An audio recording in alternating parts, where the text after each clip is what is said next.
Good morning. Good Good morning. morning, sir. Good morning sir.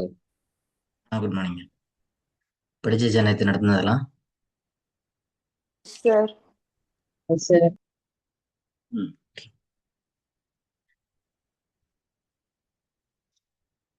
சரி, first question V Gayathri ma'am. நமக்கு இந்த zamindari system அப்படிங்கிறது யாரு கவர்னர் ஜெனரலா இருக்கும்போது கொண்டு வந்திருந்தது? Karan Wallis, sir. 1793. Okay. Vallimuthu sir, zamindari system அப்படிங்கிறது என்ன?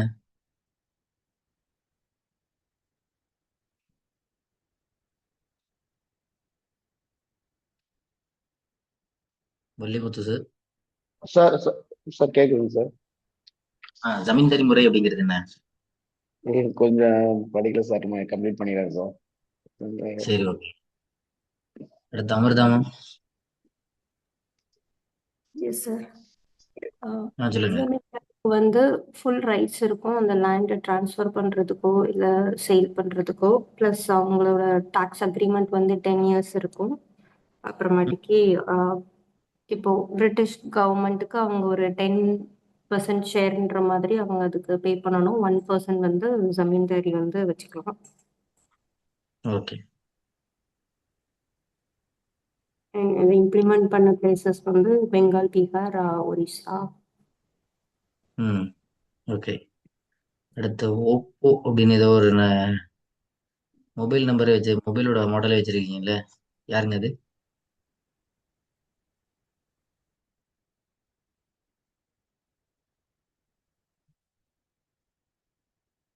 Oppo CPH 2579.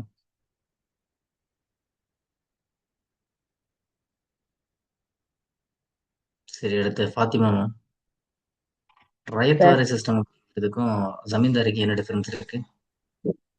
சார், ரைட் வாரி சிஸ்டத்துல வந்து ஓனர்ஷிப் வந்து ரீசன்ஸ் ப்ரொவைட் பண்ணாங்க சார். ஜமீன்தார் சிஸ்டத்துல வந்து இப்போ ஜமீன்தார் வந்து ஹையர் காஸ்ட் அந்த மாதிரி அவங்க வந்து ரைட்ஸ் வந்துச்சு சார். ரைட் வாரி சிஸ்டத்துல வந்து ரீசன்ஸ் டைரக்ட்லி வந்து பிரிட்டிஷ்க்கு வந்து டாக்ஸ் பே பண்ற மாதிரி சிஸ்டம் வந்துச்சு சார். ஓகேங்க. ஆனந்த் சார், ரயத் வாரி சிஸ்டத்தை யார் கொண்டு வந்திருந்ததுங்க? சார் நேற்று கிளாஸ் அட்டன் பண்ணலாம் சார், இன்னைக்கு தான் சார் கம்ப்ளீட் பண்ணணும் அது படிக்கிறது எல்லாமே.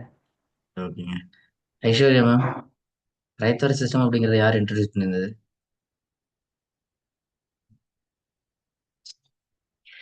ஐஸ்வர்யா மேம்.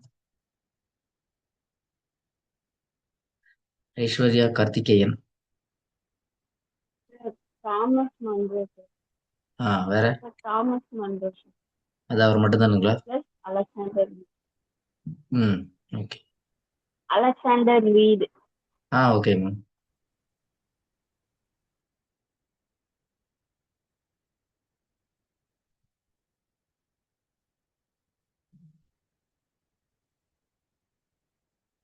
ஓகே.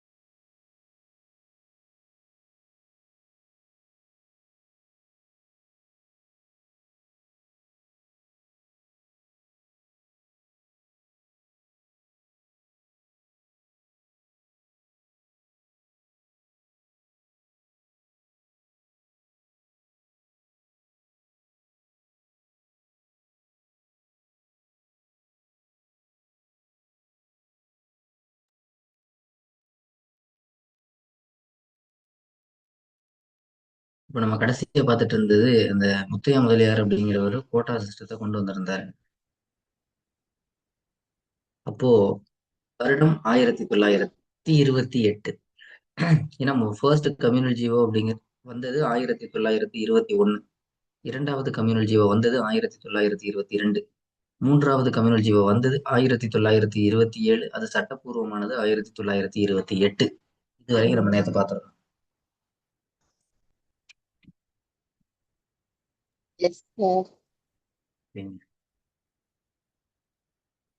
அடுத்து அப்படியே ஸ்டார்ட் பண்ணிடுவோம்.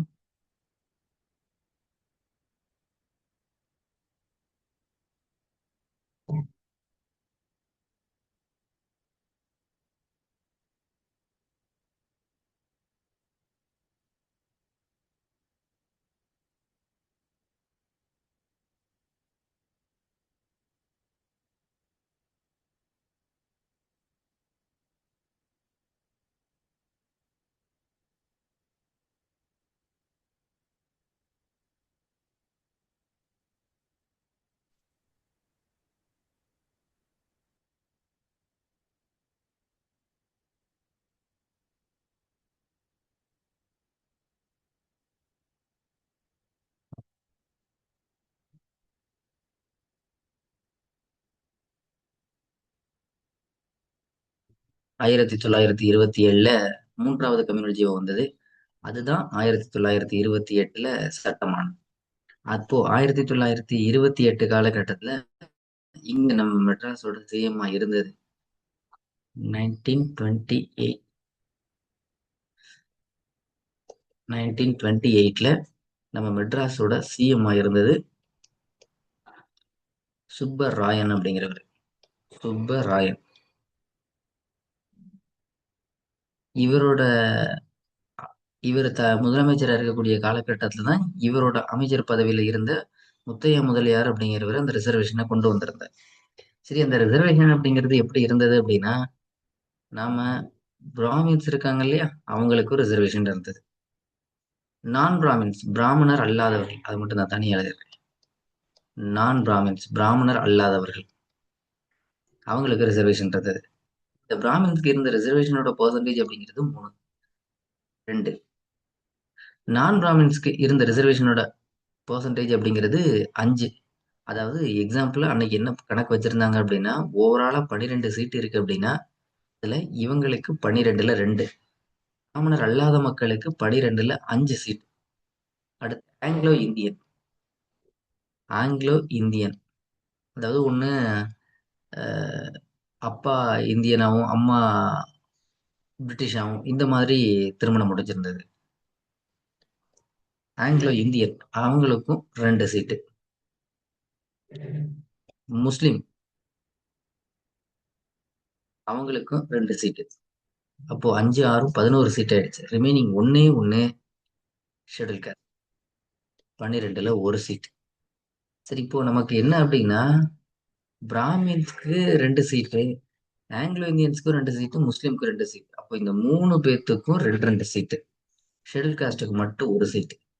பிராமணர் அல்லாதவர்கள் அப்படின்னு பிராமின்ஸ், நான் பிராமின்ஸ் இவங்களுக்கு 5 சீட்டு கொடுத்துருக்காங்க. சரி, இதெல்லாம் சரிதான். இவங்களோட பாப்புலேஷன் கவுண்ட்னு ஒண்ணு இருக்கு இல்லையா, எப்போதுமே மக்கள் தொகையை வச்சுதான் நம்ம இந்த ரிசர்வேஷன் அப்படிங்கிறது இருக்கு. அன்னைக்கு இந்த பாப்புலேஷன் எவ்வளவு இருந்ததுன்னா, இந்த நான் பிராமின்ஸோட பாப்புலேஷன் 72%. இப்போ இவ்வளவு பாப்புலேஷனுக்கு நமக்கு 5 சீட்டு, சரி ஓகே. அப்போ பிராமின்ஸ் எவ்வளவு இருந்தாங்க அப்படின்னா ஜஸ்ட் 3% தான் மக்கள் தொகை இருந்தாங்க அந்த நேரத்துல. அவங்களுக்கு 2 சீட்டு. சரி, இதே மாதிரி ஆங்கிலோ இந்தியன்ஸோட கவுண்ட் பார்த்தோம்னா 4%. சரி, அப்போ அவங்களுக்கும் 2 சீட்டு. முஸ்லிம் 7%.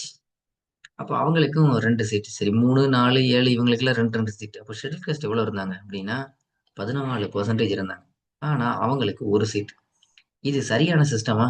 அப்போ அதாவது 3% இருக்கக்கூடிய பிராமினுக்கு 2 சீட்டு, 14% இருக்கக்கூடிய ஷெட்யூல் காஸ்டுக்கு 1 சீட்டு. அதே மாதிரி 7% இருக்கக்கூடிய முஸ்லீமுக்கு 2 சீட்டு, 4% இருக்கக்கூடிய ஆங்கிலோ இந்தியனுக்கு 2 சீட்டு. அப்போ இதெல்லாம் ரிசர்வேஷன் ஒண்ணு நமக்கு 1928ல வந்துருச்சு. ஆனா இது சரியான முறைப்படி வந்திருக்கா அப்படின்னா கண்டிப்பா இல்ல. ஏன்னா மக்கள் தொகைக்கு ஏற்ப அங்க இடஒதுக்கீடு, அதாவது பிரதிநிதித்துவம் இருந்திருக்கணும் இல்லையா, ஆனா இல்ல. அதனால பெரியார் வந்து ஃபர்ஸ்ட் இதை அப்போஸ் பண்ணினாரு. ஏன்னா மக்கள் தொகைக்கு ஏற்ப இல்லாத ஒரு பிரதிநிதித்துவம் அது எப்படி சரியான பிரதிநிதித்துவமா இருக்கும் அப்படின்னு அவர் பயங்கரமா அப்போஸ் பண்ணாரு. இருந்தாலும் பிரதிநிதித்துவம்னு ஒண்ணு கிடைச்சதே பெரிய விஷயம் இல்லையா, அதனால அவர் ஏத்துக்கிட்டாரு. இது 1928ல நம்ம தமிழ்நாட்டோட ரிசர்வேஷன். இவ்வளவு இப்ப நம்ம பார்க்கறது எல்லாமே தமிழ்நாட்டுக்கானதான், சரியா? இப்படிங்க தமிழ்நாட்டுக்கான ரிசர்வேஷன் 1928ல இந்த நிலைமையில தான் இருந்தது. அப்போ நம்ம தமிழ்நாடு இந்த ரிசர்வேஷன் அப்படிங்கிறது எப்பவே நம்ம ரீச் பண்ணிட்டோம். சொல்லுங்க.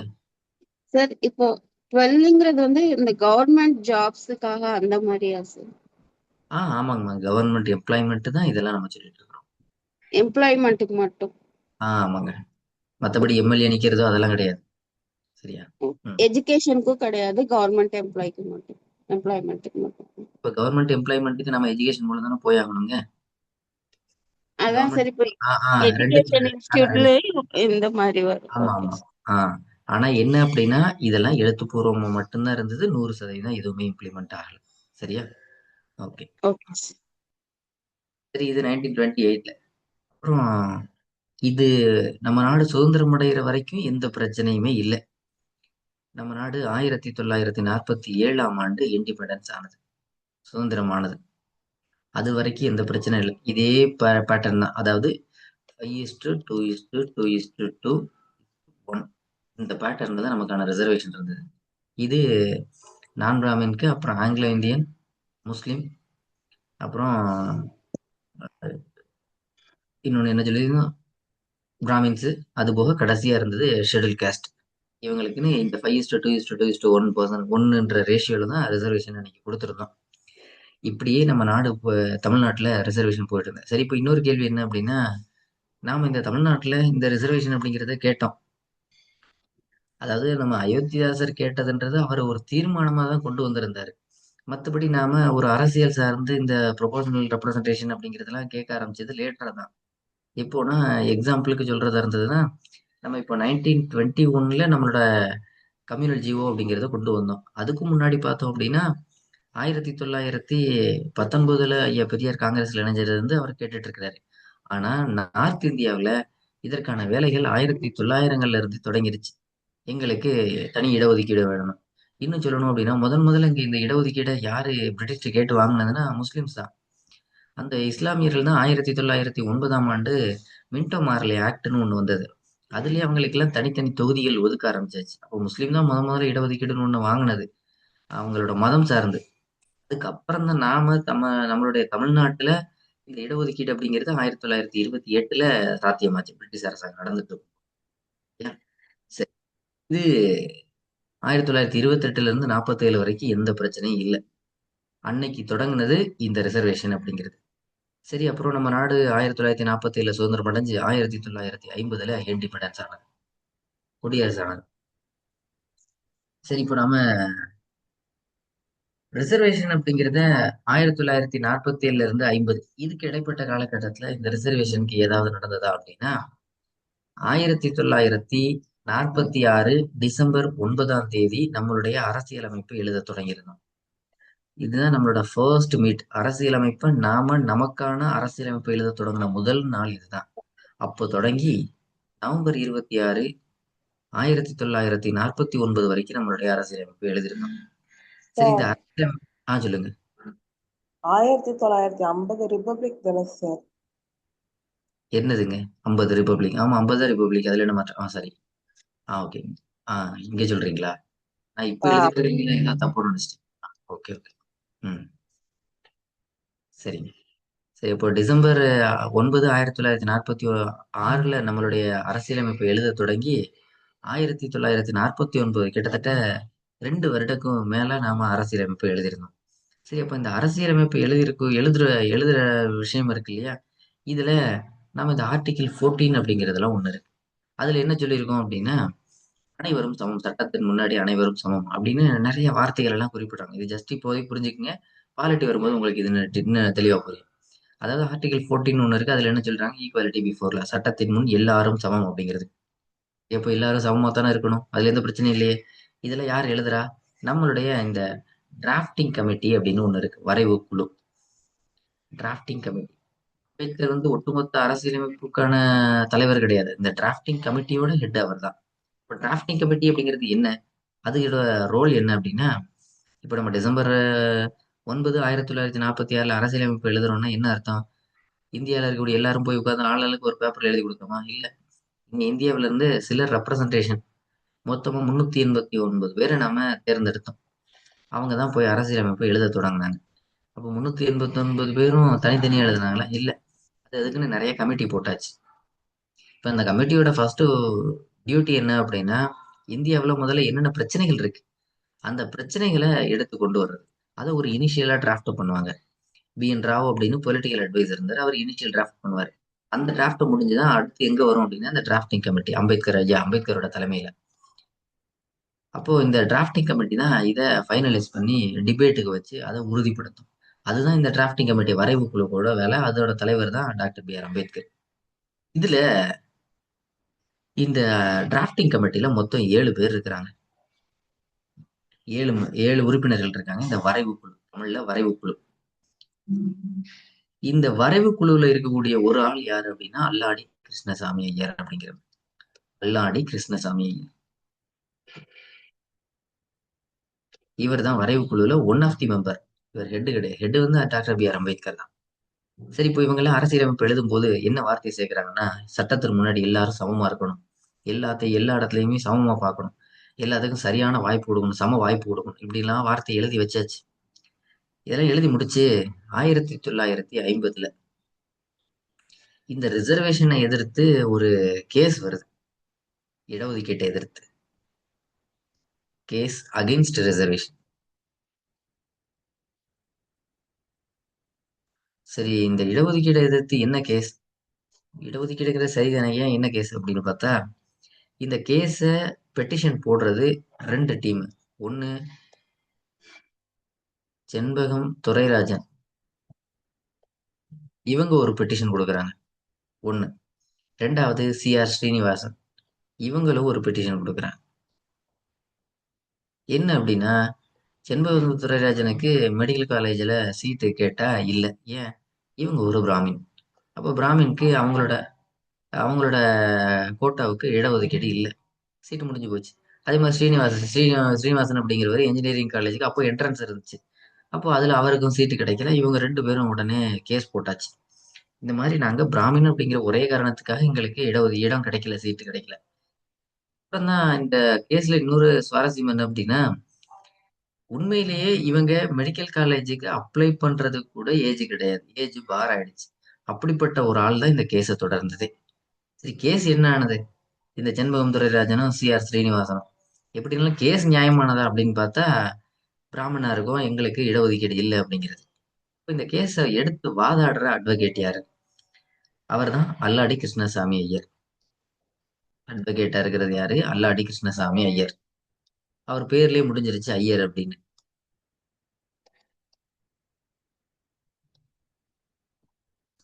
அல்லாடி கிருஷ்ணசாமி ஐயர். சரி, அப்போ இவர் தான் வாதாடுறதுக்கு வந்திருக்காரு இவங்களுக்கு. அது எப்படி பிராமின்னு சொன்ன ஒரு காரணத்துக்காக நம்ம இவங்களுக்கு இடஒதுக்கீடு எல்லாம் போயிடும் அப்படின்னு இவர் பயங்கரமா வாதாடுறாரு. அப்போ என்ன செய்யறது? நாம தான் அப்போ இவர் என்ன மேற்கோள் காட்டுறாரு அப்படின்னா, நாம அரசியலமைப்பு எழுதியிருக்கோம். நம்மளுடைய நாடு அரசியலமைப்பின்பால் தான் இயங்கிட்டு இருக்கு. அப்போ அரசியலமைப்புல இருக்கக்கூடிய ஆர்டிக்கிளை யார் மீறினாலும் அது தப்பு இல்லையா? அதுக்காகத்தானே நம்ம அரசியலமைப்பு எழுதியிருக்கோம். அப்போ அரசியலமைப்புல இந்த ரிசர்வேஷன் அப்படிங்கிறது நிறைய ஆர்டிகல்ஸை வயலேட் பண்ணுது. அதனால இந்த ரிசர்வேஷனை நீங்க செல்லுபடி ஆகாதுன்னு அறிவிக்கணும் அப்படின்னு இவர் வாதாடுறாரு. அதுக்கு என்ன சொல்றாரு அப்படின்னா, ஆர்டிகிள் 14 அப்படின்னு ஒண்ணு இருக்கு.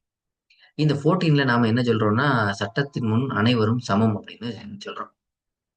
இன்னொன்னு, சட்டத்தின் முன் அனைவரும் சமம்னு 14ல சொல்லியிருக்கு. அப்புறம் நம்ம திருக்குறள் மாதிரி தான், ஒரு காலகட்டத்துல வள்ளுவர் இது சரின்னு சொல்லியிருப்பார், இன்னொரு காலகட்டத்துல அது தவறுன்னு சொல்லியிருப்பார். அந்த மாதிரி ஆர்டிகிள் 14 அப்படிங்கிறது ஈக்குவாலிட்டி பிஃபோர் லா, சட்டத்தின் முன் அனைவரும் சமம். அப்படி பார்த்தா நான் எல்லாரையும் எல்லா ஜாதியும் ஒரே மாதிரி தானே பார்த்துருக்கணும், ஒரே மாதிரி தானே சீட்டு கொடுத்துருக்கணும். ஆனா இவங்களை பிராமின் அப்படின்னு சொல்லி ஒதுக்கி வச்சுட்டாங்களே, இப்போ இது எவ்வளவு பெரிய தவறு! சட்டத்தின் முன் அனைவரும் சமம் அப்படின்னு சொல்லும்போது, இது இந்த ரிசர்வேஷன் அப்படிங்கிறது சட்டத்தின் முன் அனைவரும் சமம் இல்லாம இருக்கே. ஒவ்வொருத்தருக்கும் ஒரு ரிசர்வேஷன் பெர்சன்டேஜ் கொடுத்துருக்கோம். அப்போ அது சட்டத்தின் முன் எல்லாரையும் சமமா பார்க்கல. இப்போ பிராமினுக்கு ஒரு 10 சீட்டுனா நான் பிராமினுக்கு ஒரு 10 சீட்டு அப்படி கொடுத்திருந்தா அது சமமா இருக்கும், சட்டத்தின் முன் அனைவரும் சமம்னு. ஆனா பிராமினுக்கு இங்க சீட்டு கிடைக்கல. நான் பிராமினுக்கு நமக்கு 12 சீட்ல 5 சீட்டு கொடுத்துருக்குறோம், அவங்களுக்கு சீட்டு கிடைச்சிருக்கு. அப்போ இது சட்டத்தின் முன்னாடி எல்லாத்தையும் சமம் பார்க்கலையே. இந்த இந்த இந்த பிரிவினை பேர் தான் நாம என்ன சொல்லியிருக்கோம், ரிசர்வேஷன் அப்படின்னு கொடுத்து வச்சிருக்கோம். அப்போ சட்டத்தின் முன் அனைவரும் சமமா பார்க்கணும், ஆனா பார்க்கல. அப்போ ஆர்டிகிள் 14 இந்த ரிசர்வேஷன் வயலேட் பண்ணுது அப்படின்னு இதையும் மென்ஷன் பண்றாரு. அடுத்து ஆர்டிகிள் 15ல 1. இந்த 15ல 1 என்ன சொல்லுது அப்படின்னா, 15 அப்படிங்கிறது ஒரு மனிதனை discrimination on race, religion, caste, sex, place of birth.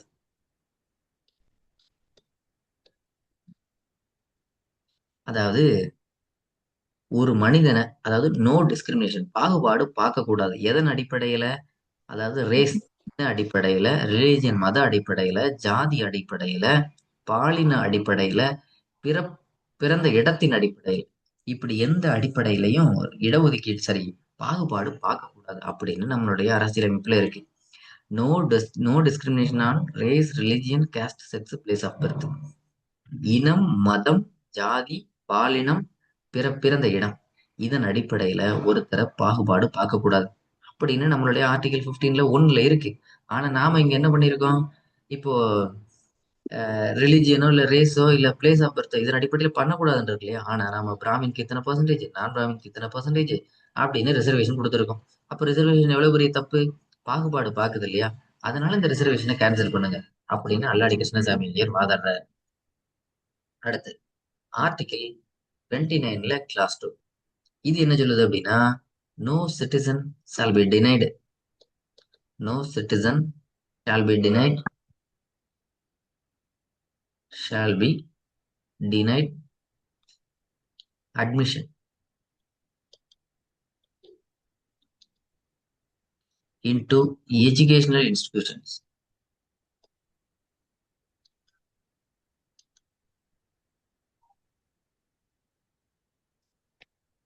on the basis of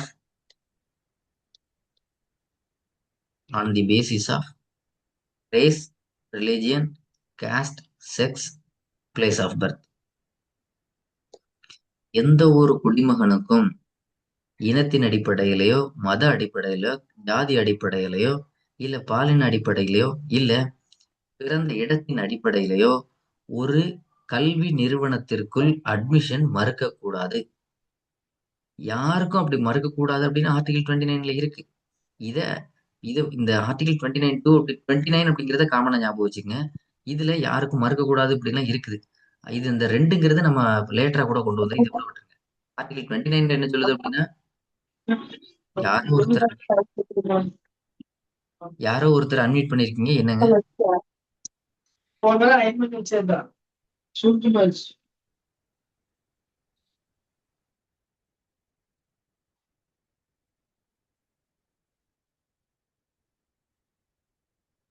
Rifath,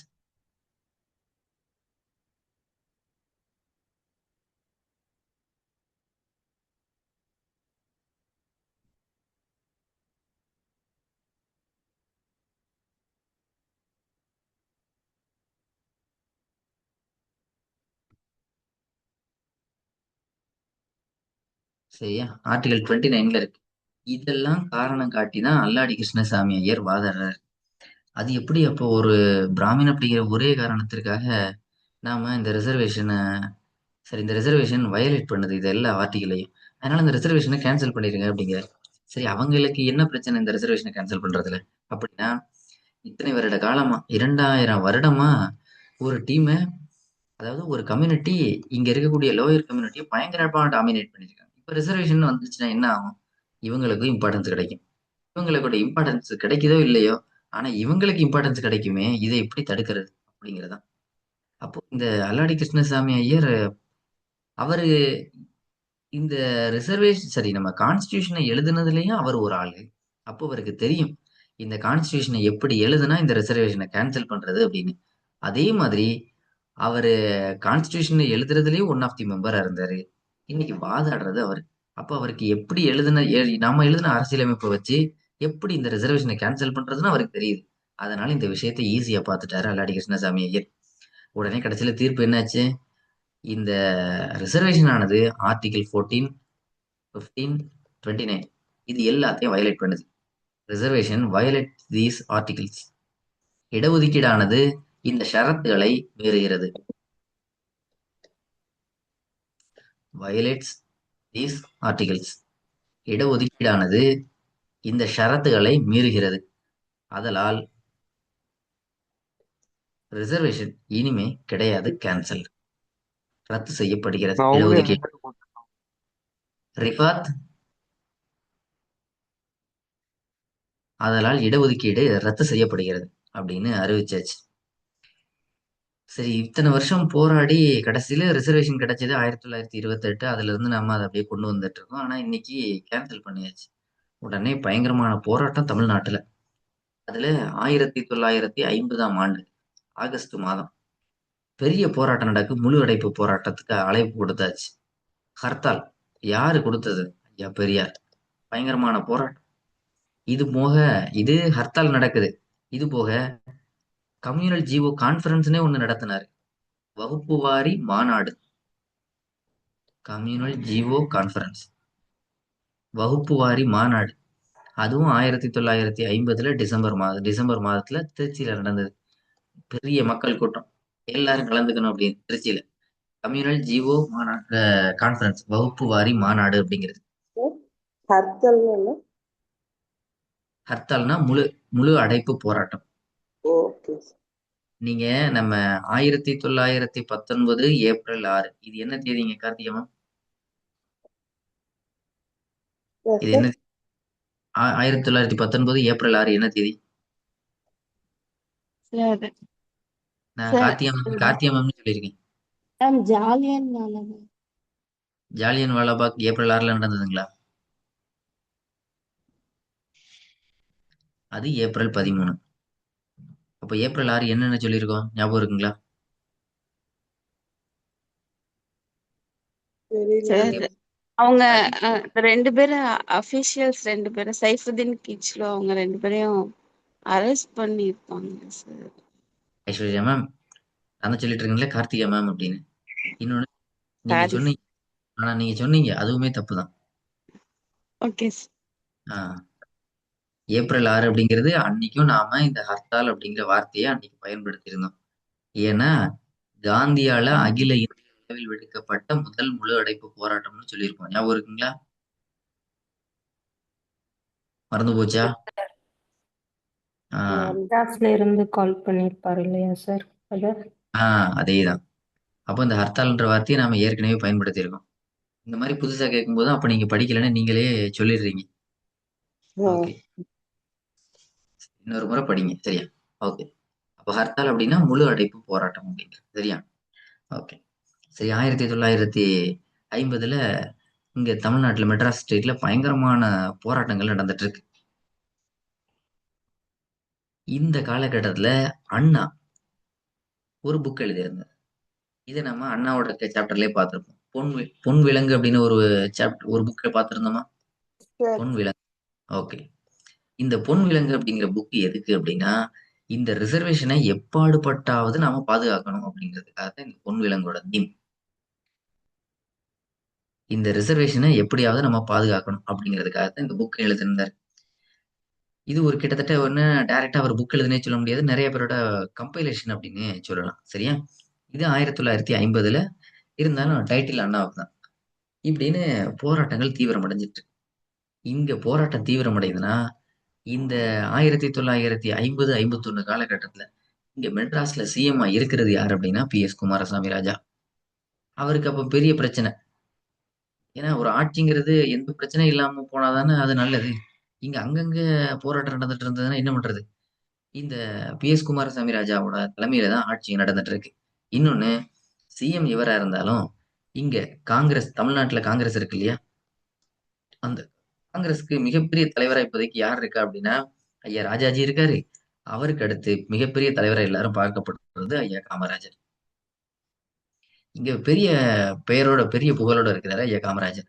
உடனே ஐயா காமராஜர் தான் ஜவஹர்லால் நேருட்ட சொல்றாரு, இந்த மாதிரி நம்ம இங்க மெட்ராஸ் ஸ்டேட்ல பயங்கரமான போராட்டங்கள் நடந்துட்டு இருக்கு, இந்த ரிசர்வேஷனை கேன்சல் பண்ணிட்டாங்க, இங்க ஏதாவது உடனடியா அதுக்கு தீர்வு காணணும் அப்படின்னதும் ஐயா காமராஜர் சொன்னதும் நேரு, நாம 1946 அரசியலமைப்பு எழுத தொடங்கி 1950 வரைக்கும் எழுதியிருக்கோம். கிட்டத்தட்ட 2 வருஷம் 11 மாசம் 18 நாள், 2 years 11 months 18 days, இவ்வளவு தூரம் உட்கார்ந்து எழுதின அரசியலமைப்பை அப்போ நாம சின்னதா திருத்தம் பண்ணுனா சரியா வரும், வேற வழியே இல்லை, நாம எல்லாரும் அதை திருத்தத்தை பண்ணிடுவோம் அப்படின்னு முதல்ல ஃபர்ஸ்ட் கான்ஸ்டிடியூஷனல் அமெண்ட்மெண்ட் ஆக்ட்னு ஒண்ணு கொண்டு வந்தாங்க.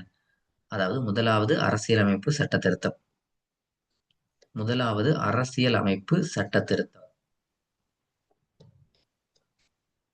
கான்ஸ்டிடியூஷனல் அமெண்ட்மெண்ட் ஆக்ட் CAA அப்படிங்கிறது 1951 கொண்டு வந்தாங்க. இவ்வளவு நாள் உட்கார்ந்து எழுதின அரசியலமைப்பை சின்ன சின்ன திருத்தம் பண்ணணும் அப்படின்னு முடிவு வந்தாச்சு. இதுக்கப்புறம் தான் ஆர்டிகிள் 4 அப்படின்னு ஒரு கிளாஸ் 4 அப்படிங்கிற ஒண்ணு கொண்டு வந்தாங்க. சரி, இந்த 4 அப்படிங்கிறது என்ன சொல்லுது அப்படின்னா, இது வரைக்கும் நாம என்ன பார்த்திருந்தோம்? ஆர்டிகிள் 15 அப்படிங்கிறது என்ன சொல்லியிருந்தது? எந்த விதமான பாகுபாடும் பார்க்க கூடாதுன்னு சொல்லியிருந்துச்சு.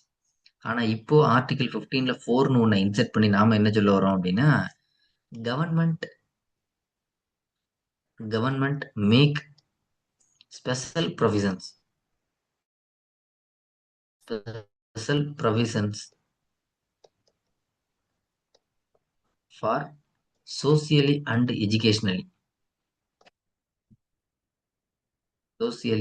Educationally backward. அதாவது சமூகத்தாலும் கல்வியாலும் பின்தங்கியவர்களுக்கு சில சிறப்பு வழிமுறைகளை அரசு ஏற்படுத்தலாம். சமூகத்தாலும் கல்வியாலும் பின்தங்கியவர்களுக்கு அரசு சில சிறப்பு வழிமுறைகளை ஏற்படுத்தலாம் அப்படின்னு ஆர்டிகல் 15 கொண்டு வந்தாச்சு. அப்போ யாரெல்லாம் சமூகத்திலையும் கல்வியாலையும் பின்தங்கி இருக்கிறது? யார் இங்க சமூகத்தால பின்தங்கி இருக்கிறது? இங்க இருக்கக்கூடிய லோயர் கம்யூனிட்டி. கல்வியால பின்தங்கி இருக்கிறது யாரு? விமென்ஸ். இவங்களுக்கெல்லாம் நீங்க உங்களுடைய அரசாங்கம்னு ஒண்ணு இருக்கு இல்லையா, நீங்களே ஏதாவது சிறப்பு வழிமுறைகள் செய்யலாம் அப்படின்னு சட்டத்தை திருத்தியாச்சு. ஏன்னா அப்பதானே அந்த ரிசர்வேஷனை கொடுக்க முடியும், இல்லைன்னா கொடுக்கறதுக்கு வழி இல்லை. அடுத்து இதே மாதிரி ஆர்டிகல் 4 அப்படிங்கிற ஒன்னையும் இன்சர்ட் பண்ணியாச்சு. சரி, இந்த ஒன் செகண்ட்.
ஆர்டிகல் 16 அப்படிங்கிறது இதுவும் கவர்மெண்ட்டுக்கு கொடுக்கக்கூடிய அங்கங்க இருக்கக்கூடிய அரசு இருக்கு இல்லையா, அதுக்கு கொடுக்கக்கூடிய ஒரு எம்பவர்மெண்ட் தான். என்ன அப்படின்னு சொல்லுதுன்னா, இதுவும் கிட்டத்தட்ட கவர்மெண்ட் சில ஸ்பெஷல் ப்ரொவிஷன்ஸ் உருவாக்கலாம்.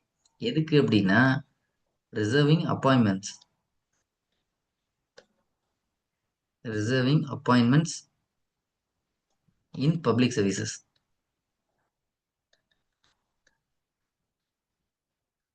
அரசு வேலைகளில் தாராளமாக இடஒதுக்கீட்டை கொடுக்கலாம். ஆனா இது எல்லா அரசும் எப்படி வேணாலும் முடிவெடுக்கலாமா அப்படின்னு கேட்டா இல்ல. இந்த ஆர்டிகல் 16(4) பத்தி நம்ம பாலிட்டியில டீட்டெயில பார்ப்போம். இப்ப என்ன சொல்லுது அப்படின்னா, government can make special provisions for reserving appointments in public services. இது எப்போ வரைக்கும் அப்படின்னா, அந்த மக்களுக்கு இன்னுமே இடஒதுக்கீடு பத்தல.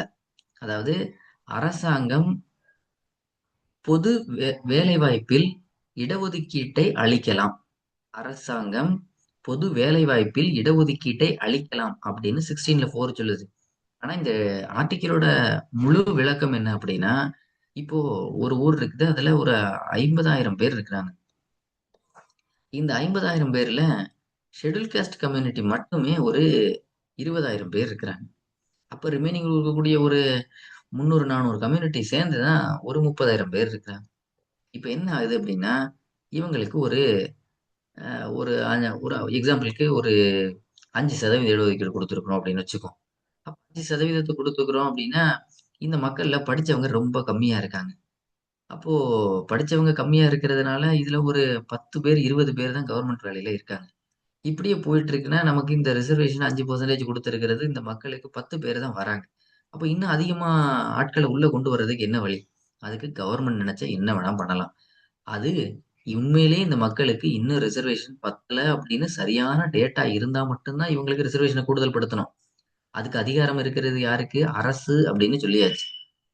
இப்போ ஒருவேளை இவங்களுக்கு இந்த இடத்துல ஒரு 100 பேர் 200 பேர் இருக்காங்க, இவங்களுக்கு இடஒதுக்கீடு கொடுத்துட்டே இருக்கும். இந்த இடத்துல இன்னும் அதிகப்படுத்தணும் அப்படின்னா அது செல்லுபடியாகாது. அவங்களுக்கு போதுமான இடஒதுக்கீடு இல்ல அப்படின்ற பட்சத்துல தான் ரிசர்வேஷன் அதிகப்படுத்தலாம். சரியா? அப்போ government can make special provision for reserving appointments in public services. பொது வேலைவாய்ப்புகளில் இடஒதுக்கீட்டை அமல்படுத்தலாம். யாருக்கு அதிகாரம் இருக்கு? அரசுக்கு. இது ஆர்டிகல் 16ல 4. இது போக வேற என்னென்ன ஆர்டிகல்லாம் இன்செர்ட் பண்ணியிருந்தாங்க அப்படின்னா ஆர்டிகல் 31A, ஆர்டிகல் 19ல 6. இப்போதைக்கு நீங்க இந்த ஆர்டிகல் 15ல 4, 16ல 4 இதை மட்டும் தெரிஞ்சு வச்சுக்கங்க. இந்த 31A, 19(6) இதெல்லாம் பின்னாடி பார்ப்போம். அப்புறம் ஆர்டிகல் 29ல கிளாஸ் 2 இதெல்லாம் கொண்டு வந்தாச்சு. இதெல்லாம் பின்னாடி டீட்டெயிலாக பார்ப்போம். இப்போதைக்கு இந்த திருத்தம்லாம் எதுக்கு நடந்திருக்கு அப்படின்னா, அதாவது ஆர்டிகல் 15ல 1, 15ல 4, ஆர்டிகல் 16ல 4 இது எல்லாம் திருத்தம் பண்ணியிருக்காங்க. என்ன திருத்தம் பண்ணியிருக்காங்க? இது வரைக்கும் இடஒதுக்கீடு செல்லாதுன்னு கேஸ் போட்டாங்க. இனி இடஒதுக்கீட்டை செல்லுபடி ஆக்குறதுக்கு என்ன பண்ணணும்? அதுக்கு தான் இவ்வளவு திருத்தங்களும். இது வரைக்கும் எதெல்லாம் செல்லாதுன்னு சொன்னாங்களோ, செல்லாதது எல்லாம் செல்லுபடி ஆக்குவதற்காகத்தான் இந்த இடஒதுக்கீடு. சரி, இந்த ஆர்டிகல்ஸ் எல்லாம் கரெக்ஷன் பண்ணியிருக்கு. சரியா? அப்ப என்னென்ன ஆர்டிகல் இன்செர்ட் பண்ணியிருக்காங்க? 15ல 4, 16ல 4, 31A, 19(6), 29(2) இதெல்லாம் இன்செர்ட் பண்ணியாச்சு. இப்போ சார், இந்த கரெக்ஷன் பண்ற கமிட்டியில திருப்பவும் எகெயின் அந்த அல்லாடி கிருஷ்ணசுவாமி ஐயர் அதெல்லாம் கிடையாது. இருப்பாரா? இல்லைங்க. ஓகே. ஏன்னா இதை திருத்தம் பண்றது அப்படின்னா எங்க திருத்தம் பண்ண முடியும்? பார்லிமெண்ட்ல. ஓகே. இதெல்லாம் நம்ம பாலிட்டியில யாருக்கு அதிகாரம் இருக்கு என்னங்கிறத பார்ப்போம். அதுல அல்லாடி கிருஷ்ணசாமி ஐயர் அப்படின்லாம் யாரும் கிடையாது. ஏன்? இன்னொன்னு, நாம அரசியலமைப்பை எழுதி முடிக்கும் போது மொத்தம் 8 ஷெட்யூல் தான் இருந்தது. 8 அட்டவணைகள் தான் இருந்தது. இந்த முதலாவது அரசியலமைப்பு சட்ட திருத்தம், ஃபர்ஸ்ட் கான்ஸ்டிடியூஷனல் அமெண்ட்மெண்ட் ஆக்ட், இதன் மூலமா தான் ஒரு ஷெட்யூலே அதிகப்படுத்தின 9வது ஷெட்யூல், 9வது அட்டவணை அப்படிங்கிறதும் சேர்க்கப்பட்டது. இது கூடுதலா முதலாவது அரசியலமைப்பு சட்ட திருத்தத்தின் கீழே இவ்வளவே திருத்தம் பண்ணியாச்சு. ஆர்டிகிள்ல இவ்வளவு திருத்தம் பண்ணியிருக்கு. ஷெட்யூல்ல புதுசா ஒரு ஷெட்யூலே நம்ம ஆட் பண்ணியிருந்தோம், 9வது ஷெட்யூல் அப்படின்னு சொல்லி. சரி, இதெல்லாம் 1951ல நடந்தது. இப்போ 1951ல இந்த ரிசர்வேஷன் அப்படிங்கிறது எந்த நிலைமையில இருக்கு அப்படின்னா, நம்ம அன்னைக்கு பார்க்கும்போது 1928ல 12 சீட்டுக்கு 5 சீட்டு 2 சீட்டு அப்படின்னு பார்த்துருந்தோம். இன் டர்ம்ஸ் ஆஃப் பெர்சன்டேஜ்ல நம்ம பார்க்கும்போது இப்போ எல்லாம் நம்ம நாடு சுதந்திரம் அடைஞ்சிருச்சு இல்லையா, நமக்குன்னு ஒரு ரிசர்வேஷன் பெர்சன்டேஜ். பேக்வர்ட் கிளாஸ் அப்படின்னு பிற்படுத்தப்பட்ட மக்கள் அவங்களுக்கு 25%, ஷெட்யூல் காஸ்ட் அவங்களுக்கு 15%. ஓவராலா 1951 காலகட்டத்தில் நம்மளுடைய ரிசர்வேஷன் அப்படிங்கிறது 40%. இந்த 40% பிசிக்கும் எஸ்சிக்கும். அப்ப ரிமைனிங் எவ்வளவு இருக்கு? 60% இருக்கு 100%. இந்த 60% அப்படிங்கிறது ஓப்பன் கோட்டா. 6 வேணாலும் சண்டை போடலாம். இங்க இருக்கக்கூடிய ஓசியில இருந்து எல்லாரும் இந்த 60% சண்டை போட்டுட்டு இருக்கணும். சரியா? அப்போ 1951ல நமக்கு இன்னைக்கு இருக்கிற மாதிரியான ரிசர்வேஷன் பெர்சன்டேஜ் கரெக்டா கிடையாது. பிசி அப்படிங்கிறதுக்குள்ள எல்லா ஜாதியும் அடங்கிரும். அதுல 25%, ஷெட்யூல் காஸ்ட் அப்படிங்கிறவங்களுக்கு 15%, மொத்தம் 40%. Remaining 60% open quota. இந்த ஓப்பன் கோட்டால பிசியும் சண்டை போடலாம், எஸ்சியும் சண்டை போடலாம். சரியா? அவங்களோட ரிசர்வேஷன் போக அவங்க இதுல சண்டை போடலாம். இப்படின்னு 1951ல நம்மளோட ரிசர்வேஷன் இருந்தது. இப்போ 51 முடிஞ்சு 1952ஆம் ஆண்டு ஃபர்ஸ்ட் முதன்முறையா நம்மளுடைய இந்திய சுதந்திர நாட்டுல ஒரு பொது தேர்தல் நடந்தது. ஜெனரல் எலெக்ஷன், முதல் பொது தேர்தல். இந்த பொது தேர்தல்ல நம்ம மெட்ராஸ் மாகாணத்துல ஜெயிச்சு சிஎம் வந்தது ஐயா ராஜாஜி. அவர் தான் சிஎம் வந்தார் 1952ல. அதுவுமே பயங்கரமான தில்லுமுள்ளுல தான் உள்ள வந்திருந்த சிஎம் பதவியா. ஒரு எலெக்ஷன்ல நிக்கல, எம்எல்ஏ ஆகல, ஆனாலும் சிஎம் ஆயிட்டார் 1952ல. வந்து ஒரு 2 வருஷம் ஆட்சி பண்ணாரு 1954 வரைக்கும். அப்புறம் இங்க நடந்த போராட்டங்கள் காரணமா அவரும் ராஜினாமா பண்ணிட்டாரு. அடுத்த இந்த இடத்துக்கு வந்தவர் தான் ஐயா காமராஜர். இவர் வந்தது ஏதாவது சேஞ்ச் நடந்ததா அப்படின்னு கேட்டா, இந்த பிசிக்கான ரிசர்வேஷன் அப்படிங்கிறது 25%, எஸ்சிக்கான ரிசர்வேஷன் அப்படிங்கிறது 15 இருந்தது இல்லையா, அது 16 மாறுச்சு. அப்ப 25, 16, 41%. ஓப்பன் கோட்டா அப்படிங்கிறது ரிமைனிங் 59%. அப்படின்னு சின்ன சேஞ்ச் மட்டும்தான் நடந்தது 1954ல. அப்போ நம்மளோட ரிசர்வேஷனோட growth அப்படிங்கிறது இப்படிதான் கொஞ்சம் கொஞ்சமா இருந்தது. 1956ல சாரி 54ல சின்ன சேஞ்ச், அதிகபட்சம் இல்ல, ஷெட்யூல் காஸ்ட் மட்டும் 1%. அப்புறம் இது அப்படியே கண்டினியூ ஆச்சு. ஏன்னா ஐயா காமராஜரோட பீரியட் தான் எப்போ வரைக்கும் இருந்தது, 1963 வரைக்கும். 63ல ஐயா காமராஜர் இளைஞர்களுக்காக நம்ம வழிகாட்டுதல முன்னோடியா இருக்கணும்னு சொல்லி அவருடைய பதவியை ராஜினாமா பண்ணிட்டு 63ல இருந்து 1967 வரைக்கும் ஐயா பக்தவச்சலம் அப்படிங்கிறவர் சிஎம்மா இருந்தார். அவரும் காங்கிரஸ் கட்சி தான். காங்கிரஸ் கட்சியில இன்னைக்கு டேட் வரைக்கும் கடைசியா நம்ம தமிழ்நாட்டுல சிஎம்மா இருந்தது இவர் தான். இவருக்கு அப்புறம் காங்கிரஸ்ல இருந்து இங்க யாரும் சிஎம்மா இல்ல. அப்புறம் 67 வரைக்கும் அவங்களோட ஆட்சி தான். அதாவது ஐயா காமராஜர் தொடங்கினது காங்கிரஸ், அங்கிருந்து இந்த 67 வரைக்கும் காங்கிரஸோட ஆட்சி தான். 1967 முதல்ல ஆட்சி மாற்றம் ஏற்படுது. ஆண்டுகளா வடநாட்டு மக்களே நம்மளை ரூல் பண்ணிட்டு இருந்தாங்க. இனி நாமளே நமக்கு ரூல் பண்ணணும் அப்படின்னு சுய ஆட்சி அரசாங்கம் ஒண்ணு உருவானது. அதுதான் திராவிட முன்னேற்ற கழகம். 1967ல அண்ணாதுரையால தொடங்கப்பட்டது அப்படின்லாம் பார்த்திருக்கோம் இல்லையா? இந்த அண்ணா 1967ல ஆட்சி அமைச்சு 1969ல இறந்தும் போயிட்டாரு. அவர் இறந்து போனதுக்கு அப்புறம் வி.ஆர். நெடுஞ்செழியன் அப்படிங்கிறவர் டெம்பரரி சிஎம்மா இருந்தாரு. திரும்ப அந்த இடத்துக்கு பெர்மனண்டா சிஎம்மா வந்தவர் 1969ல ஐயா கலைஞர். சரி, வந்தவர் என்ன பண்ணாரு இந்த ரிசர்வேஷன் அப்படின்னா, இந்த ரிசர்வேஷன் ரிலேட்டடா நாம ஒரு கமிட்டி ஃபார்ம் பண்ணணும். ஏன்னா இந்த பிற்படுத்தப்பட்ட மக்கள் அப்படின்னு சொல்லி நிறைய கம்யூனிட்டி இருக்கு. அதெல்லாம் நம்ம ஒழுங்குபடுத்தணும். 1969ல ஒரு கமிட்டி ஃபார்ம் பண்ணியாச்சு. சட்டநாதன் கமிஷன் அப்படின்னு பேரு. சட்டநாதன் குழு அல்லது சட்டநாதன் ஆணையம். இது உருவாக்கப்பட்டது 1969. சட்டநாதன் கமிஷன். இன்னும் எக்ஸாக்டா சொல்லணும் அப்படின்னா நவம்பர் 18 அன்னைக்குதான் இந்த சட்டநாதன் கமிஷனை உருவாக்கியாச்சு. சரி, இவங்களும் அனலைஸ் பண்றாங்க. அதாவது எல்லாத்தையும் போய் டேட்டா வாங்குறது இதெல்லாம் நடக்குது. 1 வருட காலம் ஆச்சு. தமிழ்நாட்டுல பிற்படுத்தப்பட்டவர்லாம் யாரு, அவங்களுக்கெல்லாம் பிற்படுத்தப்பட்டவர்களும் இருக்காங்களா, அவங்களுக்கெல்லாம் சரியான ரிசர்வேஷன் போகுதா, எல்லா கம்யூனிட்டிக்கும் எல்லா வசதியும் கிடைக்குதா அப்படின்னு ஆராயறதுக்கு தான் இந்த குரூப். அப்போ இந்த சட்டநாதன் கமிஷன் தான் நம்மளுடைய மெட்ராஸ்ல முதல்ல அமைக்கப்பட்ட ஒரு backward class commission. First backward class commission, முதல் பிற்படுத்தப்பட்ட மக்களுக்கான ஆணையம். முதன்முறையாக அமைக்கப்பட்டது பிற்படுத்தப்பட்ட மக்களுக்கான ஆணையம், சட்டநாதன் ஆணையம். சரி, இவங்களோட நோக்கம் என்ன? அதாவது நம்ம ரெண்டா பிரிச்சாச்சு. எப்படி பிரிச்சிருந்தோம் இது வரைக்கும்? பிசின்னு ஒண்ணு பிரிச்சிருந்தோம், எஸ்சின்னு ஒண்ணு பிரிச்சிருந்தோம். அப்போ இந்த பிற்படுத்தப்பட்ட மக்கள்னு சொல்றோம்னா இதுல எல்லாரும் கவர் ஆகிறாங்களா இல்லையா? அப்போ இதுக்கு கவர் ஆகலைன்னா அவங்களுக்கு நம்ம இடஒதுக்கீடு கொடுக்கறது தானே சரியா இருக்கும். அதுக்காக தான் இந்த சட்டநாதன் கமிஷன். அப்புறம் இவங்க 1970ல அவங்களுடைய அறிக்கையை சமர்ப்பிக்கப்பட்டது, ரிப்போர்ட்.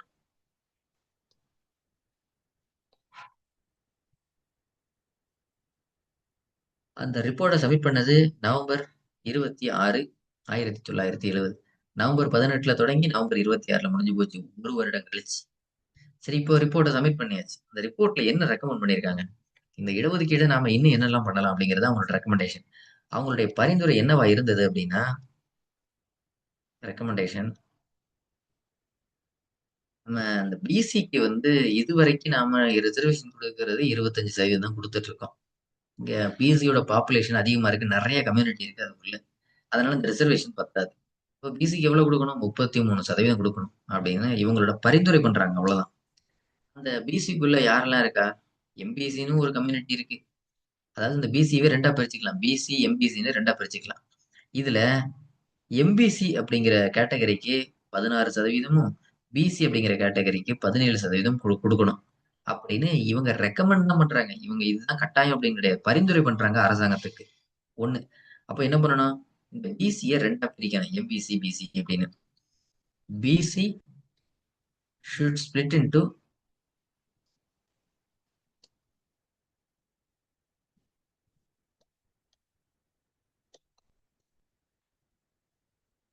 பிசி என்பதை பிசி மற்றும் எம்பிசி என இரண்டாக பிரிக்க வேண்டும். பிரித்தது மட்டுமல்லாம அவங்களுக்கு இடஒதுக்கீடு அப்படிங்கிறது எம்பிசிக்கு 16, பிசிக்கு 17% கொடுக்கணும். சரி, இதுவும் அவங்களுடைய பரிந்துரை தான். இது போக முக்கியமான பரிந்துரை அப்படிங்கிறது என்னன்னா, introduction of creamy layer concept. Introduction of creamy layer concept உயர் பாலேடு வகுப்பு முறையை அறிமுகப்படுத்த வேண்டும். உயர் பாலேடு வகுப்பு முறையை அறிமுகப்படுத்த வேண்டும். உயர் பாலேடு வகுப்பு முறை அப்படிங்கிறது என்ன? இது இன்கம் பேசிஸ். நாம பிசி எஸ்சி அப்படின்லாம் ரிசர்வேஷன் கொடுக்குறோம், அது ஜாதி வாரியா. ஒருவேளை இங்க அதிகமா 1,00,000 சம்பளம் வாங்கக்கூடிய ஒரு ஷெட்யூல் காஸ்டே இருக்கிறதுக்கு வாய்ப்பு இருக்கு. அப்ப அவங்களுக்கு எதுக்கு ரிசர்வேஷனு? அப்ப இந்த கிரீமி லேயர் அப்படிங்கிற கான்செப்டை கொண்டு வரணும். யாரெல்லாம் ஒரு குறிப்பிட்ட தொகைக்கு மேல வருடத்திற்கு மேல வருமானம் வருதோ அவங்களுக்கு இடஒதுக்கீடு கொடுக்க கூடாது. யாரெல்லாம் கம்மியான வருமானம் வருதோ அவங்களுக்கு இடஒதுக்கீடு கொடுக்கணும். அதனால இப்ப எக்கனாமிக்கலாவும் நம்ம ரிசர்வேஷன் கொடுக்கணும் அப்படிங்கிறது தான் introduction of creamy layer concept அப்படிங்கிறது. அப்போ இது எல்லாம் ரெக்கமெண்ட் பண்ணது யாரு? சட்டநாதன் கமிஷன். அப்போ இன்னொன்னு இந்த கமிஷன்லாம் சொல்றாங்க, கமிஷன்லாம் சொல்றோம் இல்லையா, சட்டநாதன் கமிஷன் இதெல்லாம் நீங்க பண்ணா நல்லா இருக்கும்னு கவர்மெண்ட் கொடுக்குறாங்க. இது கவர்மெண்ட் கட்டாயம் பண்ணணும் அப்படின்னு கேட்டா வாய்ப்பே கிடையாது. கவர்மெண்ட் கட்டாயம் பண்ணணும் அவசியம் கிடையாது. அவங்க ஒரு டீமை வச்சு இதை சரியா தப்பான்னு அனலைஸ் பண்றாங்க, அவ்வளவுதான். சரி, இப்போ ஐயா கலைஞர் என்ன முடிவு எடுக்கிறாரு? இதெல்லாம் கொடுத்துருக்காங்க, இதுல நாம இதெல்லாம் செய்யலாம் அப்படின்னு அவர் முடிவு எடுக்கிறாரு. டிஎம்கே யாருங்க? அமிர்தமும் சொல்லுங்க. சார் அப்போ இவங்க தான் எம்பிசின்றத அமிர்தமும் இன்ட்ரடியூஸ் பண்ணினாங்களா? யாரு? ஹலோ. டிஎம்கேவா? இல்ல இவங்க இந்த கமிஷன், இந்த டிஎம்கே சட்டநாதன் ஓகே. கமிஷன். அதான் இவங்க தான் முதல்ல இப்படி பிரிக்கணும்னு பரிந்துரை பண்ணாங்க. அது ஓகே சார். பட் பரிந்துரை தான். எம்பிசின்றத இன்னும் அந்த அமல்படுத்தல. இன்ட்ரோ பண்ணுனதுமே இவங்க தானான்னு கேக்குறேன். ஆமா ஆமா. எம்பிசி. ஓகே இவங்க இந்த கமிஷன் தான், இது ஃபர்ஸ்ட் கமிஷன். இவங்க தான். ஓகே ஓகேவா? Okay sir. இதுதான் நம்ம தமிழ்நாட்டிலே அமைக்கப்பட்ட ஃபர்ஸ்ட் கமிஷன். அவங்களோட முக்கியமான ரெக்கமெண்டேஷன் இது. அப்ப இவங்க தான் முதல்ல பிசி எம்பிசின்றத சொன்னதே. ஓகேவா?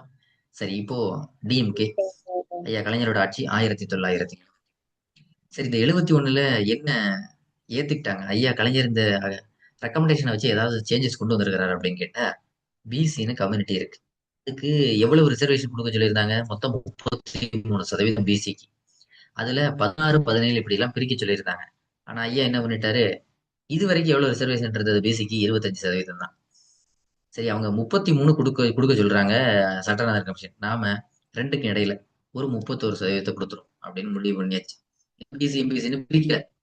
அடுத்து ஷெட்யூல் காஸ்ட், இவங்களுக்கு இது வரைக்கும் 16% இருந்தது. அதை ஒரு 2% கூட்டி 18%, மொத்தம் 49% அப்படிங்கிறது ரிசர்வேஷன் வந்துருச்சு. அப்போ ரிமைனிங் 51% தான் ஓப்பன் கோட்டா. ஓப்பன் கோட்டா கொஞ்சம் கொஞ்சமா குறைஞ்சிட்டே வருது, எல்லாரும் போட்டி போடக்கூடியது. இப்போ 31% பிசிக்கும் ஷெட்யூல் காஸ்டுக்கு 18%, மொத்தம் 49%. இது எப்போ? 1971 ஐயா கலைஞரோட காலகட்டத்துல.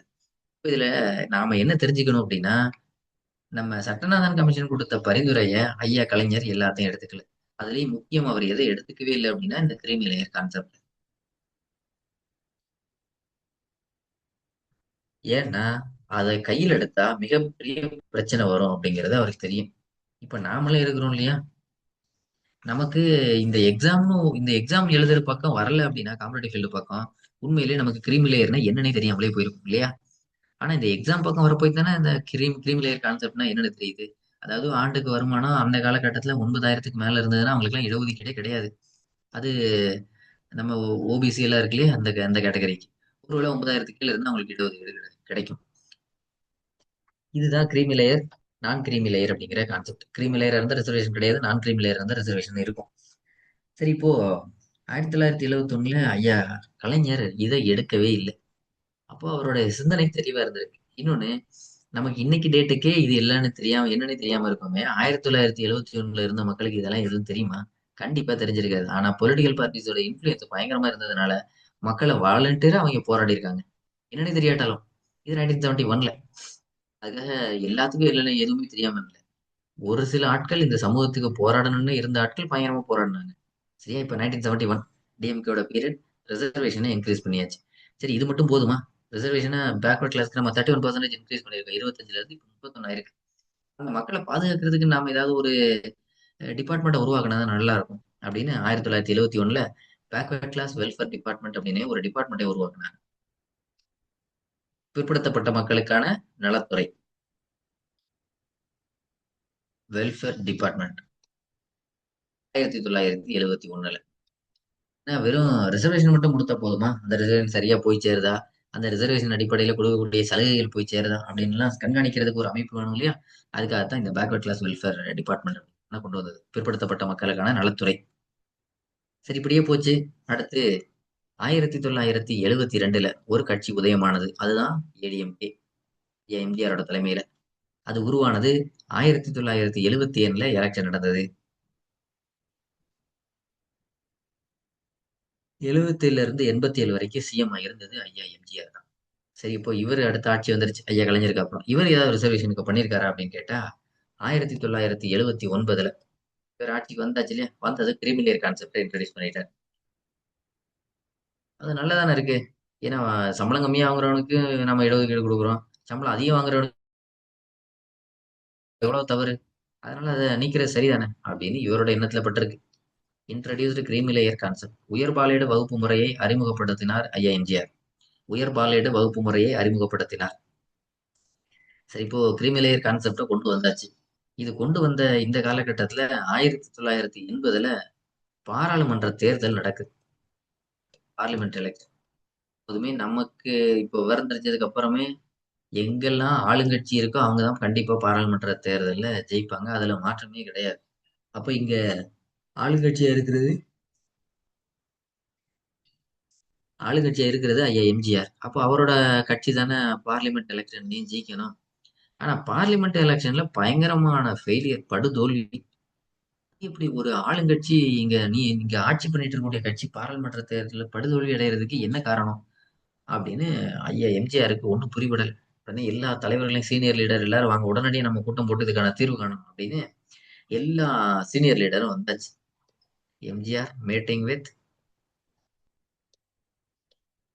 All senior ADMK leaders.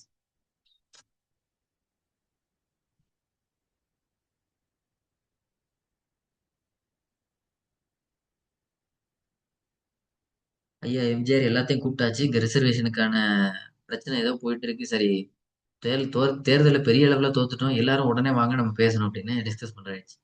அப்ப எல்லா சீனியர் லீடர் என்ன சொல்றாங்க அப்படின்னா, நீங்க இந்த கிரீமி லேயர் கான்செப்ட்னு ஒண்ணு இருந்தது, அதை கொண்டு வந்ததுதான் நம்ம தோல்விக்கு பெரிய காரணம்.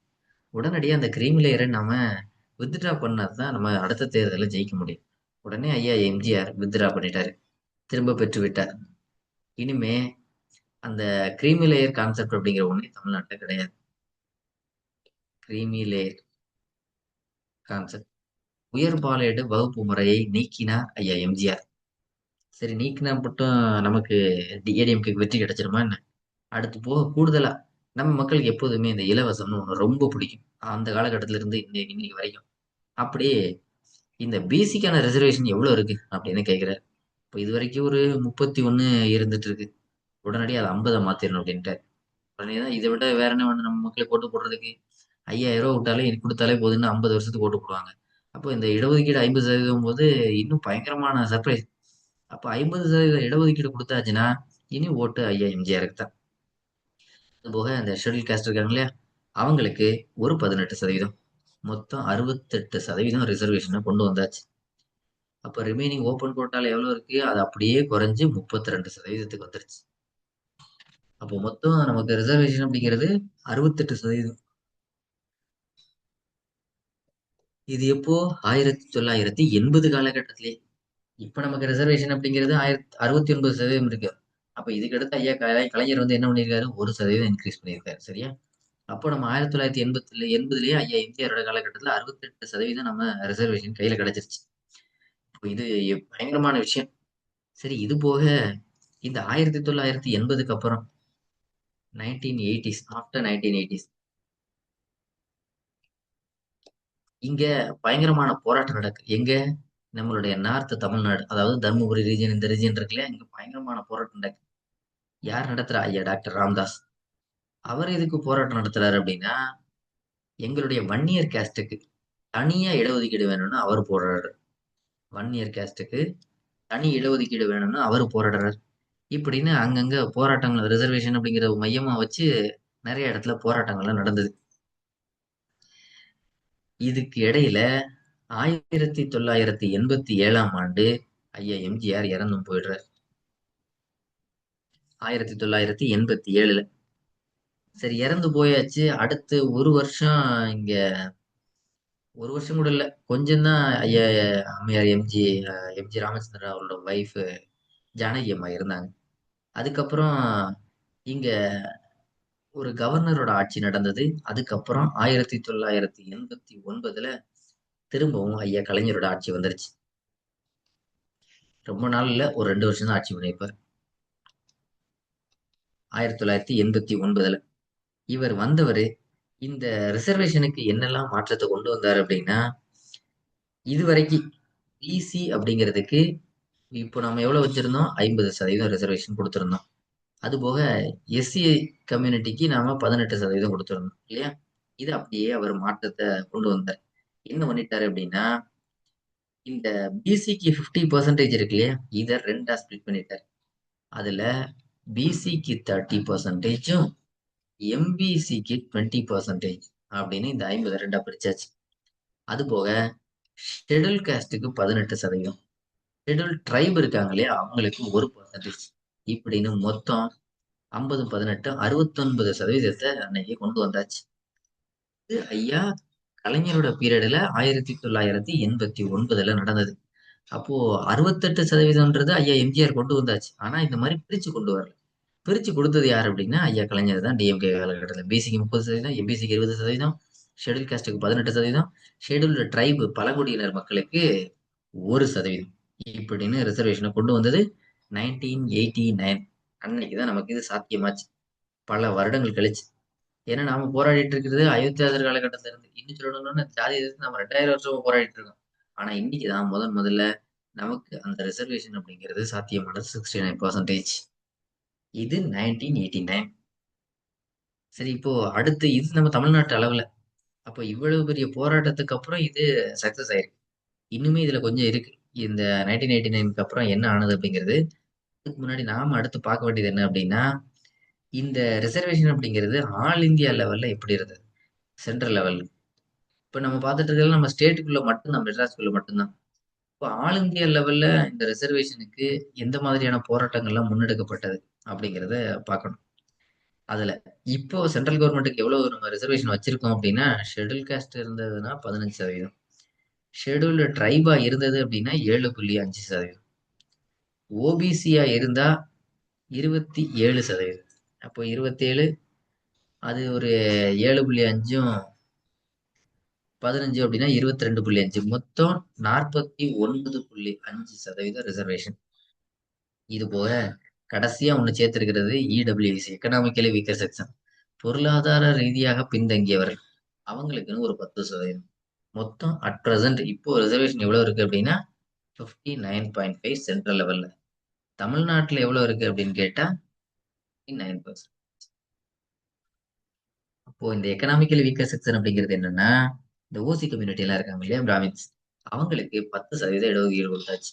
ரீசெண்டா வந்து பேங்க் எக்ஸாம்ல கூட நீங்க இந்த ரிசல்ட் எல்லாம் பார்த்துட்டு இருந்தீங்கன்னா தெரிஞ்சிருக்கும். அதாவது 100 மார்க் எடுத்தாதான் இந்த பிசிக்கு அவங்களுக்கு எல்லாம் ரிசல்ட் அப்படின்னா, ஒரு 70 மார்க் எடுத்தாலே ஓசிக்கு ரிசல்ட் அப்படிங்கிற அளவுக்கு வேலை கிடைச்சிடும் அப்படிங்கிற அளவுக்கு வந்துருச்சு. ஏன்னா அவங்களுக்கு 10% இடஒதுக்கீடு. அப்போ 59.5ங்கிறது இப்போ ரிசர்வேஷன் தான் இருக்குது இன்னைக்கு டேட் வரைக்கும். இது சென்ட்ரல் கவர்மெண்ட். சரி, இப்போ சென்ட்ரல் கவர்மெண்ட் இவ்வளவு ரீச் பண்ணிருக்காங்கன்னா, இப்போ நம்ம தமிழ்நாட்டு மாதிரி அதுக்கும் ஒரு பேக்ரவுண்ட் ஹிஸ்டரி இருக்கும் இல்லையா? அப்போ அது என்ன, எங்க இருந்து தொடங்கினது மத்திய அரசுல இந்த ரிசர்வேஷனுக்கான வேலைகள்? இன்னைக்கு நாம 59.5 அடைஞ்சிருக்கோம். இப்போ அந்த பேக்ரவுண்ட் ஹிஸ்டரி என்னங்கிறத நம்ம அடுத்த கிளாஸ்ல பார்ப்போம். சரியா? புரிஞ்சுதா? சார் சொல்லுங்க, கேளுங்க. சார் கிரீமி லேயர் கான்செப்ட் வந்து இப்போ இல்லைன்னு சொன்னீங்க இல்லைங்க சார், அது ஆமா, ஓகேவா இல்லை எப்படிங்க சார்? எதனால வந்து அவங்க ரிமூவ் பண்ணாங்கங்க சார்? அதாவது என்னன்னா, நம்ம 1980ல தேர்தல் நடக்குது இல்லையா, நாடாளுமன்ற தேர்தல்ல. இப்போ அவர் 1979ல என்ன கொண்டு வந்திருந்தாரு, 9 அந்த கிரீமி லேயர் அப்படிங்கிறது என்னன்னா, வருடத்திற்கு 1979ல சொல்றேன், 9,000க்கு மேல யாருக்கெல்லாம் வருமானம் வருதோ per annum, அவங்களுக்கு இனிமே நோ ரிசர்வேஷன், இடஒதுக்கீடு கிடையாது அப்படின்னு சொல்லிட்டாங்க.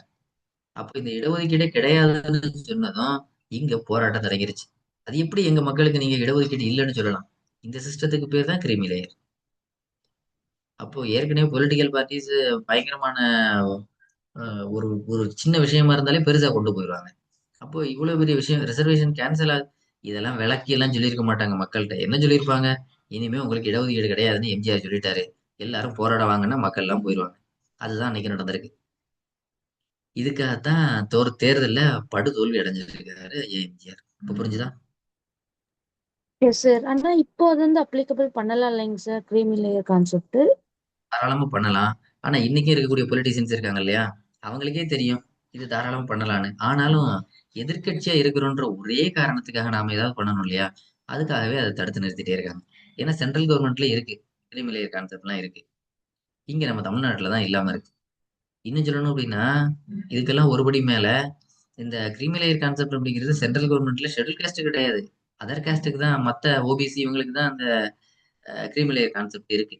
ஷெட்யூல் காஸ்ட்டுக்கும் கொண்டு வரணுன்றதெல்லாம் திட்டமா இருந்துச்சு.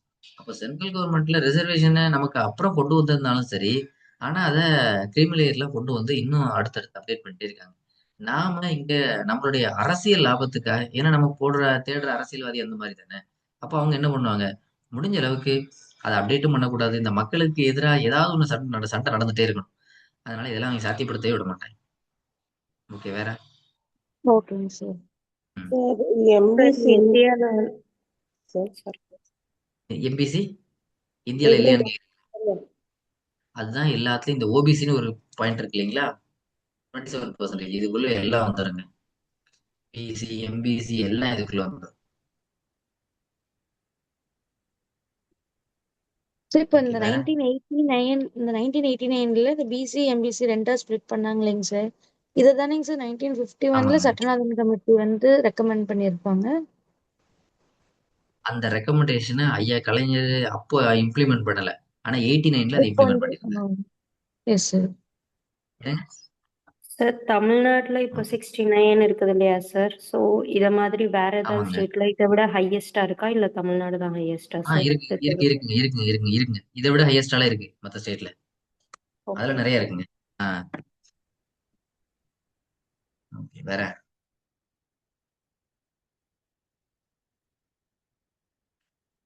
சரி, ஓகே. சரி, இதை மட்டும் படிச்சுட்டு வாங்க, நெக்ஸ்ட் கிளாஸ்ல நம்ம மீட் பண்ணுவோம், சரியா? ஈவினிங் கிளாஸ் இன்னைக்கு ஷெட்யூல்ல போடலீங்களே, போட்டுக்கோமா. ஈவினிங் கிளாஸ் எனக்கு ஷெட்யூல் இல்லை சார். நான் இன்னைக்கு ஷெட்யூல் இல்லைங்களே, ஷெட்யூல்ல போடல இன்னைக்கு ஈவினிங் கிளாஸ். ஓகே. போடலீங்க, நாளைக்கு தான் இருக்கு. நாளைக்குன்னா என்ன டைமிங் சார்? இல்ல, நாளைக்குன்றது ஈவினிங் கிளாஸ் தாங்க. எப்போதும் 7 o'clock தான் ஜியோகிராஃபி கிளாஸ். சாட்டர்டே நாளைக்கு இருக்கும்ல இல்லையா, போட்டிருக்கோம்ல. இல்லைங்களே சார், ஃப்ரைடேவோட முடிச்சிருக்கீங்க, ஒன்றும் போடலைங்களே சார், சாட்டர்டே மாதிரிலாம் போடலைங்களே சார். சரி, ஓகே. எஸ்எஸ்சிக்கு ஷெட்யூல்ல தான் போட்டுருங்க. ஓகே ஷெட்யூல்ல இருக்கிறதா ஃபாலோ பண்ணிக்கோங்க. ஓகே அப்படி சார். ஏதாவது எக்ஸ்ட்ரா தேவைன்னா நான் மெசேஜ் போடுறேன் டெலிகிராம்ல, சரியா? Okay sir. Okay sir. Thank you. Sir revolutionary activities video upload பண்ணவே இல்லைங்க சார். இல்ல, அந்த வீடியோ தான் மேம் அன்னைக்கு ஆப்ல எடுத்தோம் இல்லைங்களா, அது ரெக்கார்ட் ஆகாமலே இருந்திருக்கு. அதனாலதான் நான் திரும்பியும் அந்த ஜூமுக்கு வர வேண்டியதாயிடுச்சு. அந்த கிளாஸை வேற இன்னொரு நாள் நான் எடுக்கிறேன், சரியா? ஓகேங்க சார். நான் நோட்ஸ் எடுக்கவே இல்லைங்க சார், அதனாலதான் ஓகே கேட்டேன். நான் இன்னொரு நாள் எடுக்கிறேன். சார் இந்த வாரம் டெஸ்ட்டுக்கு